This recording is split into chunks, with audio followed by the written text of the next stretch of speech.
So it's all for play for still. I think so. Do you want to bet against us?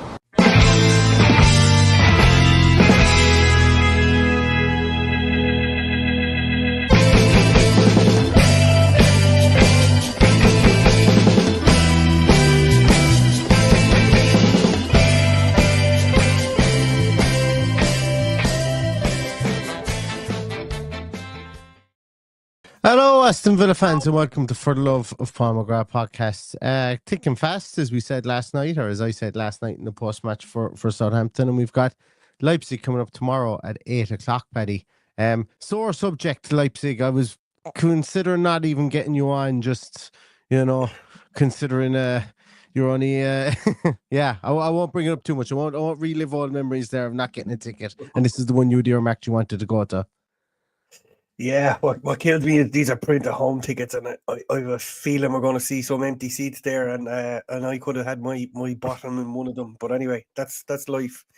Didn't want to take the risk of sitting in the home end, so it's the TV for me, and maybe a few cold cans of beer. That'll be my Tuesday night tomorrow, I'd say. Which I must say I'm looking forward to. I'm looking forward to the game. I'm looking forward to seeing what way Leipzig decide to set up, because realistically they would need to win their last 3 games by a decent score to have any chance of getting into the knockout stages at this stage, having lost the first 5. So it'll be interesting to see how serious we take it and how serious they take it.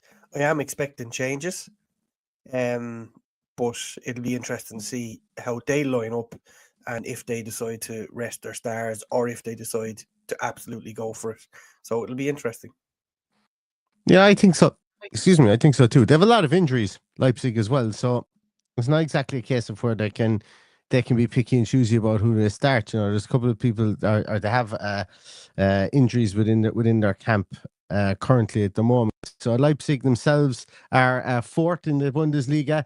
They're on 24 points. Obviously, Bayern Munich, as we are well accustomed to at this stage, are romping away with the league, 6 points ahead already from Eintracht Frankfurt and Leverkusen. Leverkusen, who lost the game, they're just not the same Leverkusen they used to be. That's me being facetious, by the way. They've only lost 1 game so far, are on 26th in 3rd place. And then Leipzig come on 24th in 4th place as well, with 7 wins, 3 draws, and 3 losses. They have a plus goal difference of 7 in the league as well, but it will be interesting. I expect them to go with a 4-4-2 formation, and it is interesting as well, Paddy, that I know you can't garner much from a preseason friendly, but we've already played this team already, and there will have been a body of work done in them for that preseason friendly. How much, with regards to that their tactical setup is yet to be supposed to be seen, but both teams have already had a look at each other this season already. You can't really judge a lot from that pre-season friendly, seeing as we had Carlos sent off for a brain fart in the first half, so it really changed the game as such. But there's enough, as you say, there's enough games to judge them on and what's happened this season. And to be honest, if they sorry, somebody decides to ring me during the podcast, cheek of them. How rude of them. Yeah, so. Lost my train of thought, but there's plenty of work for Unai Emery to have a look at of what's happened since the season began. And as you said, they haven't been pulling up trees by any stretch, especially in the Champions League. But they're probably in with a good shout of getting back into the Champions League through the league situation at the moment. And doesn't do much to help their coefficient, the German coefficient in the Champions League, which is a good thing as well. No, and coefficient FC is a very real thing again this year, with 5th place in the Premier League as well, up for grabs, I suppose, realistically, how concertina that is as well. Paddy, I mentioned that they have some injury doubts. We've some injury doubts. I don't expect to see Jacob Ramsey or Leon Bailey for this one. We'll talk about that in a while. Their injuries, though, for me, are they've got some big name people out. Castle Lukegba, who we know for a fact Aston Villa were close to signing some years ago, is out. Josef Poulsen, also the Danish striker, is out. David Raum, a really, really good wing back, is out for them as well. Xavi Simons, who was very much heralded for the Dutch team in the most recent Euros as well, is out. And what's the other guy? I'm just trying to search his name here again. The young centre half as well. El Chadali Bichabu as well, who I've butchered his pronunciation. He is out as well, and he is somebody that could possibly have started at centre half for them too. Oh, also another guy we were linked with as well. Asan Ouedraogo is out to the 18-year-old attacking midfielder who they signed from Schalke, who we were also linked with. He is out, and another person who is out is Eljif Elmas, the Macedonian, pretty much jack of all trades, can play anywhere across the midfield or even in a striking position as well. He is also out as well, albeit he was a bit of a bit part player for them. So, yeah, their backline for me is significantly weakened with not having David Raum in there, and he's definitely somebody they would have liked. He's just a cracking fullback. He really is.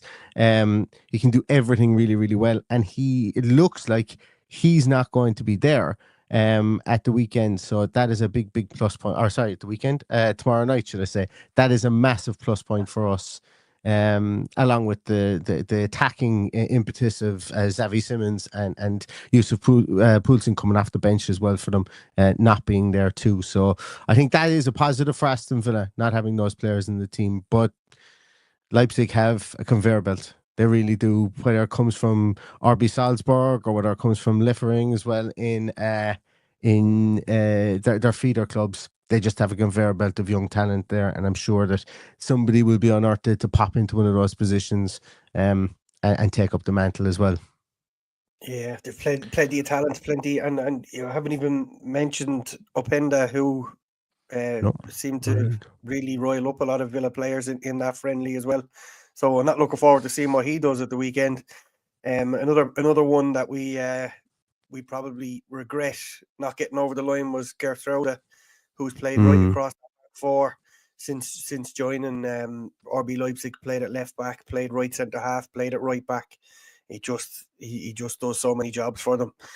It won't be easy. As I said, I've already prefixed this by saying, they may not take it as seriously, given the fact that it's virtually impossible for them to get out of it now, get through the next stage. But maybe they do see that the 3 wins are possible if they can do a body of work to get their goal difference up. But it's highly unlikely that they will go and win those games. But we'll see what happens tomorrow. Yeah, it's we mentioned all those players that are out. You mentioned Openda as well. He's a really good striker. His nuisance, he's a really good striker. He's one of those players you want playing on your team for certain. Even though I mentioned players that are out, they've got a really good. Well, he'll probably be playing left back. I think during the week or tomorrow is Benjamin Heinrichs, somebody who I've done a scouting series on previously as somebody who I suggested Aston Villa should take a look at. When I suggested that, he was kind of down on his luck at the time. He's still playing for Leipzig, don't get me wrong, but he lost his place in the German national team, and there was talks potentially that he may be replaced, and he's absolutely roared back, and he's been outstanding. Like you talk about that fullback that can step into midfield. Benjamin Heinrichs is that guy. Since Gertrude has come in, he's played. He's played. Will probably be playing on the right hand side. I would say Hendricks will move over to the left hand side. Looks like Lucas Klosterman will be inside in centre half, the centre half position, along with long-standing Willie Orban in there. Two big strong defenders. Klosterman obviously with national team experience. Willie Orban was at the Euros with Hungary as well. Wily operators, absolutely, no drop off in any positional sense there whatsoever at all.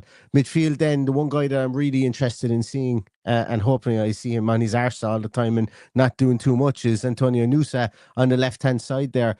He's an interesting character because he had almost signed for 3 Premier League clubs and started weirdly failing medicals, and then rocks up at RB Leipzig and is he's just a cracking player. He came from Club Brugge, I think, if I'm not mistaken. I think he's about 3 goals, 2 assists, I think, this year. But just lightning quick. I mean, like grease off a pan, lightning quick. Like, it's absolutely fantastic. Fantastic runner of the ball. I spoke last night about our lack of wing play. Watch Antonio Nusa and see what teams get when they get good wing play. Just a really good. Think Jeremy Doku, except I suppose not as head down as Doku. That would be, and there's a lot more to his game than I think Doku has anyway. Not to say that Doku's bad, but that's the type of player that he is. And then they balance it out on the other side with Baumgartner, the Austrian winger over on the other side. More like a kind of a, how would I put him? He's not really a winger. Well, he is a winger, but he's more of a steady Eddie over there on that side. And they'll probably have Haidara and Campbell in the middle of midfield. We spoke about the guys they have up front, Sesko and Openda. So there's some really good players in this team. And if Villa are to get results away at Leipzig, they're going to need to be rock solid on that, with that wing play, or with that, with being able to defend those wide positions, because that's where Leipzig are going to threaten us, and they're going to pump balls into the box if they need to Benjamin Sesko, or they could go shorter to Openda there as well. So they have that kind of that dual option up top. And that probably, Paddy, brings me to, will Aston Villa have a dual option up top? Do you foresee in this game? It's going to be the big talking point. I think in all the way over Christmas is it one up top, or do we see a change? And I had my say in it last night, so I'm going to keep my mouth shut. But what do you think yourself, Paddy? I think his system throughout the years will tell you it's going to be one up top. Does he reinvent the wheel and play one of them off the other?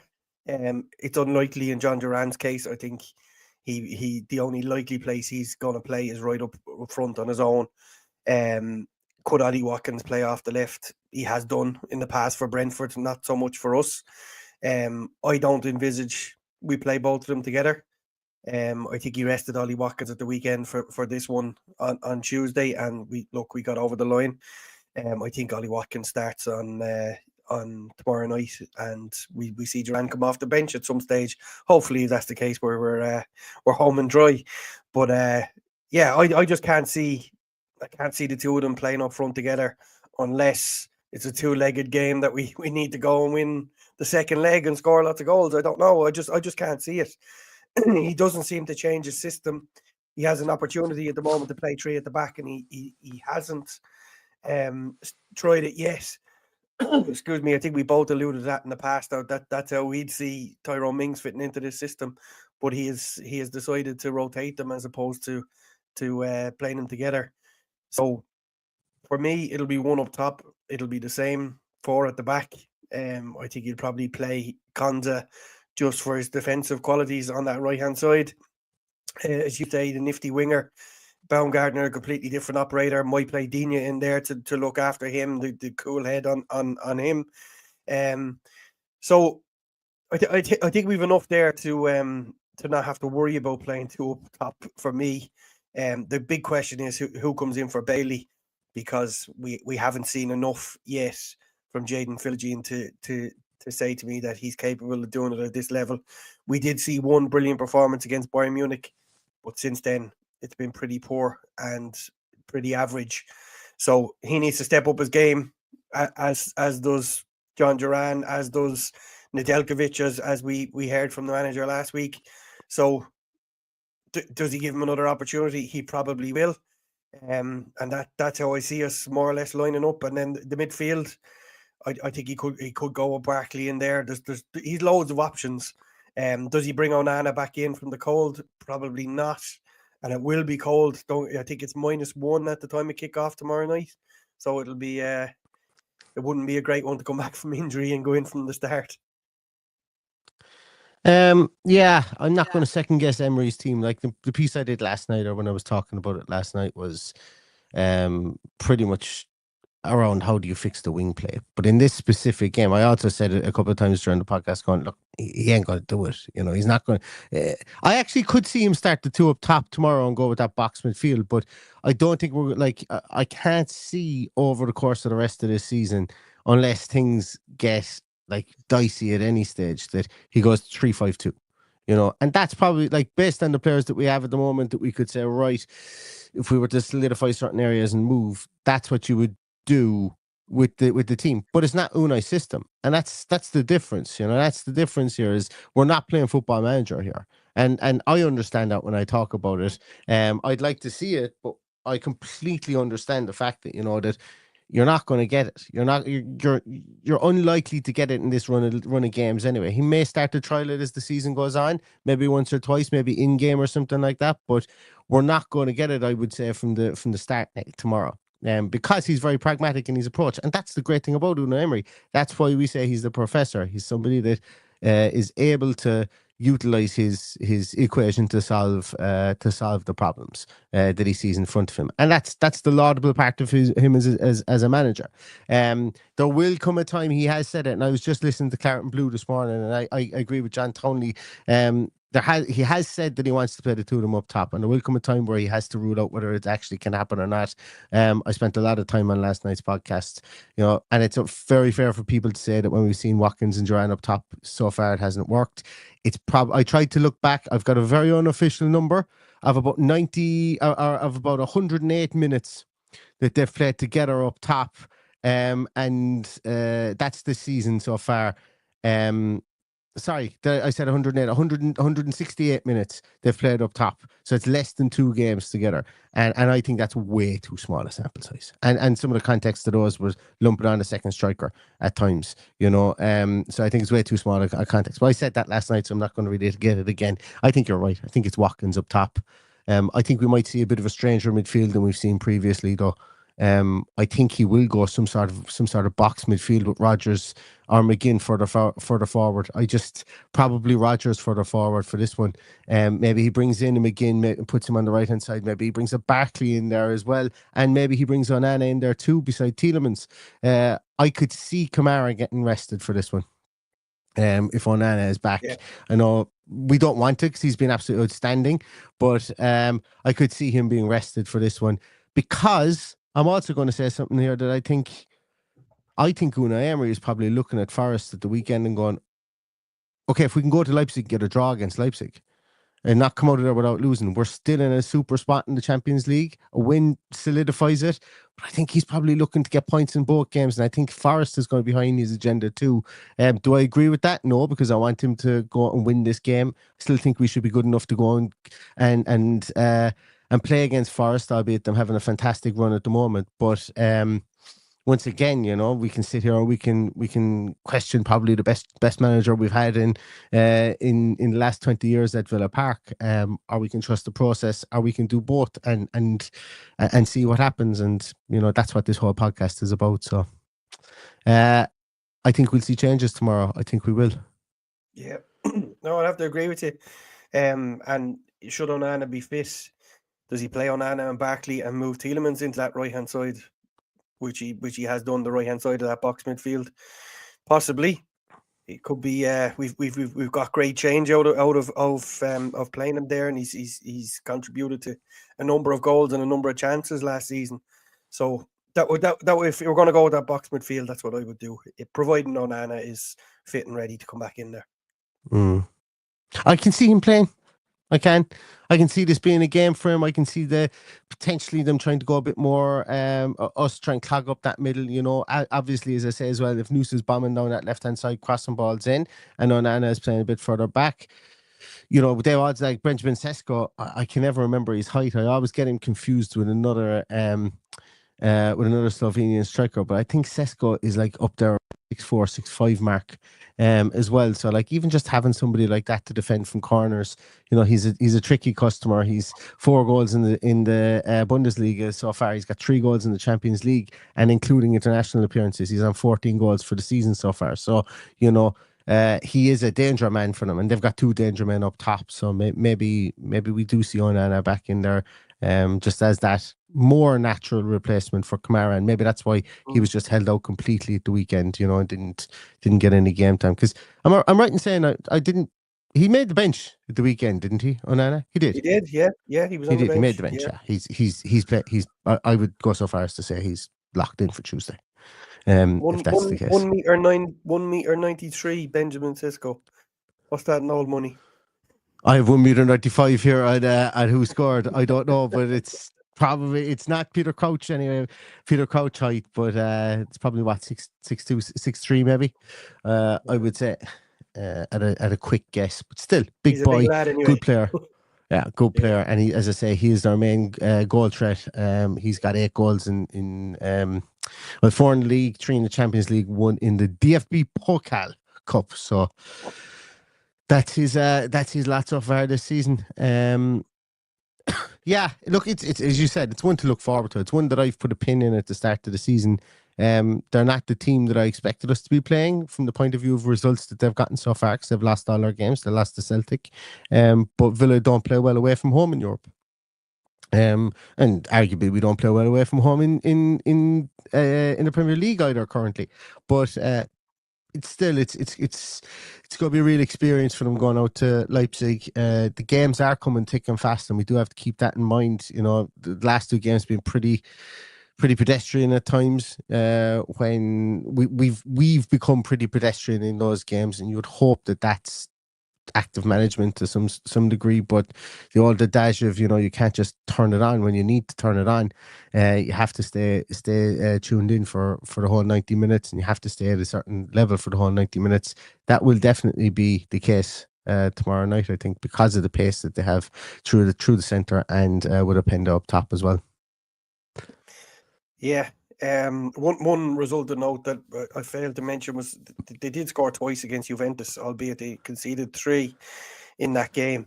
That was probably their best performance of the of the Champions League so far, albeit Juventus played a half an hour with only 10 men. So it's there's a lot going on in their season. They have prioritized the league from what I can see. Obviously, they've lost every game. So, look, it's a huge opportunity. Just hoping they don't go out and start flying into tackles and causing us damage, because that's something we could do without at this stage of the season as well. So, I'd be quite happy to go over there now, I think, and get a point. I think I'll snap your hand off for it now. I think that guarantees us at least the qualifying for the next round with 2 games to spare. So, that my thinking is we'll probably win the game, but I take a point from it just now. There's a player on their bench, Paddy, that I've probably spent way too much time talking to you about in text messages. Probably not so much in the last 2 years, but Portuguese striker Andre Silva. Jesus, there was a time I would have given my left hand for him. To have him down at Villa, and he's a good striker. He's made some curious decisions. Went to AC Milan when Milan were kind of floundering a small little bit, never really recovered from that. Was out in loan with Sociedad last year, got 3 goals in 19 appearances. Obviously played brilliantly for Frankfurt, got his loan from there to Leipzig. I think he had like over 30 goals in that season for Frankfurt. He was outstanding. But yeah, he's somebody that'll be on the bench for them as well. And looking into the depth that they have as well is the young Belgian midfielder Arthur Vermeuren. Big signing for Atletico when they signed him. He's only 19 years of age, but Atletico signed him, and it was a huge signing for them. I think it was in January of last year, signed him from Royal Antwerp. He's on loan at Leipzig this year. He has 12 appearances. We might even see him start the game in midfield, albeit unlikely, I would say. He'll most likely come off the bench, but a very exciting Belgian midfielder, and someone they're really looking forward to growing as well. But yeah, there are two other players I will definitely be looking out for in this game. Former Liverpool goalkeeper, I think everybody is aware of him at this stage, but Peter Gulaxi is in goals too. Very good goalkeeper. Like somebody, he's actually probably one of these, one of the poster boys for. It's better that he didn't make it.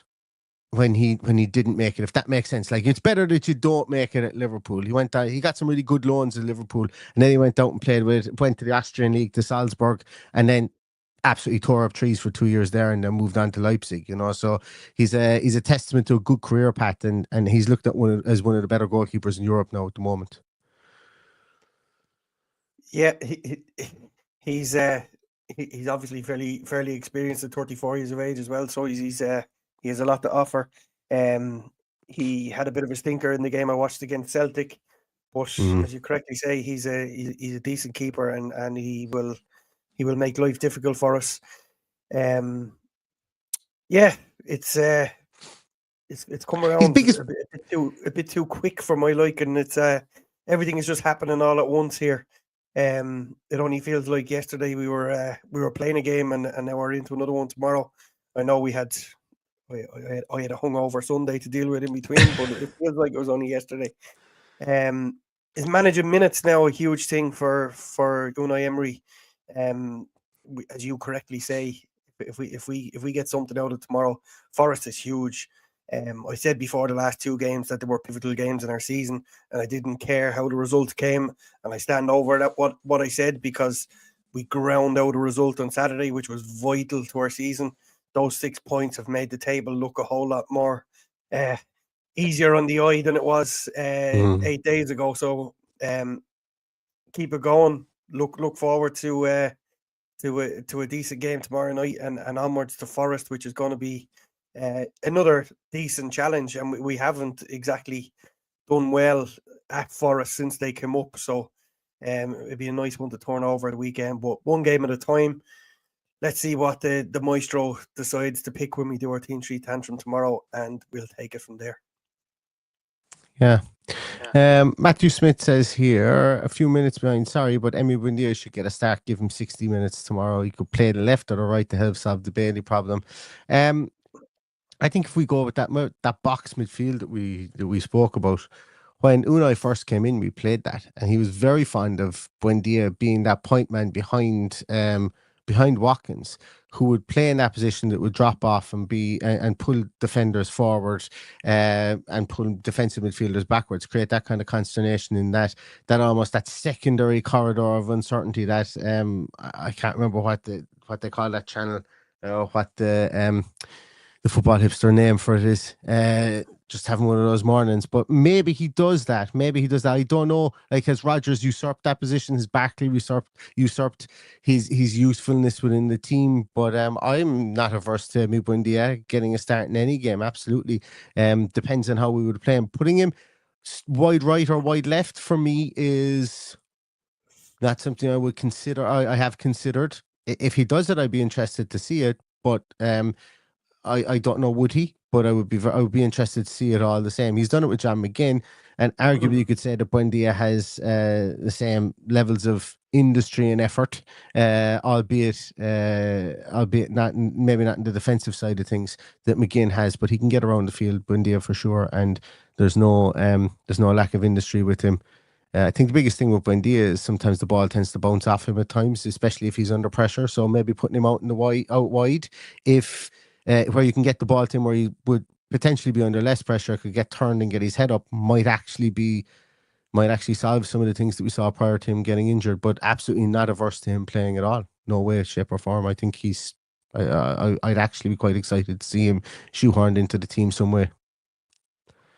I can't see it myself out wide. I think can't see it, but yeah, he's probably a victim of the potential we have through the middle in Morgan Rodgers playing in behind the striker. That would probably what would suit him best, and as a result, it's led to him.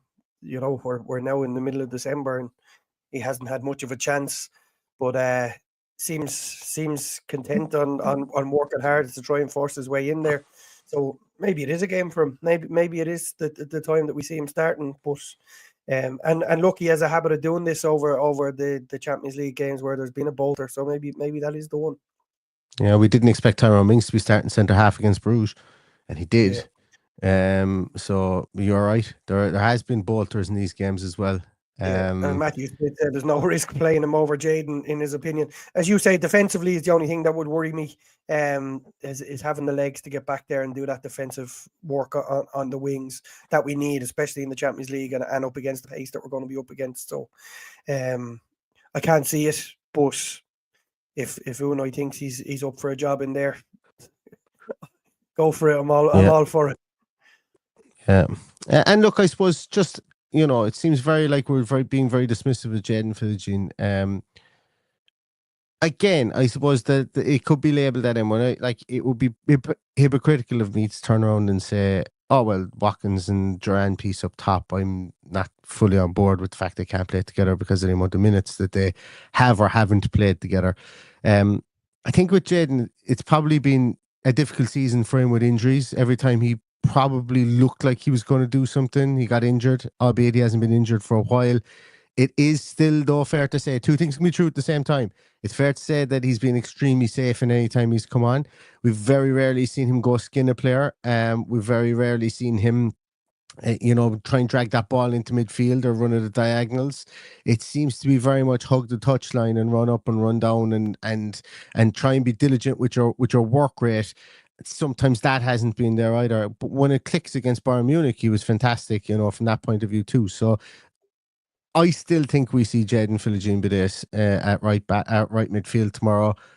I think that we don't have anything too like from a system change or anything like that. I think Watkins goes up top, and we'll probably have some sort of tantrums coming from somewhere with regards to it. But like as I say, we were all wondering why he was started against Munich, and he pulled it out of the bag. There's no guarantee that he'll do it again tomorrow, but I think people are right to feel to have a small bit of a kind of a wince at it and go, he hasn't been very progressive, I think, since he's been brought in. And that's the problem with our wing play in general. And maybe that's a problem with the setup with regards to our wing play in general. If it's not suiting Bailey, it's not really suiting Rodgers when he goes out there, it's not suiting McGinn when he goes out there, and it's not suiting Jadon Philogene when he's out there. Maybe that is an issue with our setup. But I've no way of telling that until we see, until we have an actual proper flying winger that isn't Bailey out in the wing, and we just don't seem to have another one of those in the squad at the moment. Agreed, absolutely. I think you've summed it up perfectly there. Jesus. I didn't think I did. I thought I rambled a bit in the middle of it, but if you did, that's good enough for me. That's good enough for me. Anyway, I just realized I'm looking at the time, guys. We were doing this on my lunch break, on my tea break here in work, and I've just realized we've gone for a half an hour, so I have some apologies to make and hope that I can keep my job. But that's it. Thanks a million to everybody for watching, and thanks a million to Donovan. Where is he? Where's Donovan Joseph's 5:48 in Jamaica? So if you could send some of that sweet sunshine over here, Donovan, even if it's in a jar, I'd really appreciate it, because it's Baltically frozen out here at the moment. I'm not a huge fan of this cold weather, especially being out here in this in my podcasting boudoir, but we'll make it work. And we'll also make it work tomorrow for Team Sheet Tantrum and for a post-match podcast again.